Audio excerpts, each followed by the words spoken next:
Yalmog'iz kampir metodi qo'pol eshitilsa-da, bu metod meni qaynona oyijonimga mehrim bo'lakcha bo'lib, ularni boshqatdan yana ham kuchli, yaxshi ko'rib qolishimga yordam bergan metod. Qanday qilib?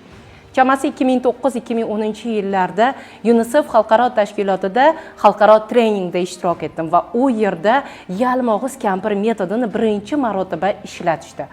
Va uni ishlatishgan paytida bilasizmi, yalmog'iz kampirni eng salbiy jihatlarini sanab bering deyishganda, butun auditoriyadagi tinglovchilar baralla yalmog'iz kampirni salbiy sifatlarini sanashni boshladik. Lekin ikkinchi bosqich esa biz uchun eng ta'sirli bosqich bo'ldi. Bu bosqichda endi bizga yalmog'iz kampirni eng zo'r ijobiy sifatlarini sanab bering deb topshiriq berishdi va bizga eng ko'p sifatni sanab bergan insonga zo'r sovg'a beramiz deb bizni qiziqtirishdi. Ishonasizmi? Mana shu sovg'a evaziga biz dunyo qarashimizni o'zgartirishni boshladik va yalmog'iz kampirni barcha ijobiy sifatlarini topa oldik va unga boshqacha ko'z bilan qarashni boshladik.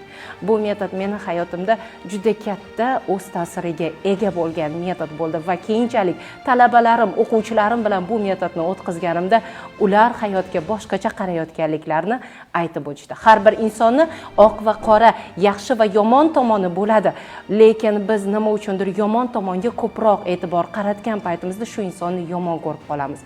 Ammo bu insonni yaxshi tomonni o'ylashni boshlagan esa mehrimiz bo'lakcha bo'ladi. Agar sizni ham hayotingizda siz yoqtirmaydigan inson bo'lsa, bu texnikani o'sha insonga nisbatan o'tkazib ko'ring va albatta natijasini kommentariyalarda bo'lishasiz degan umiddaman.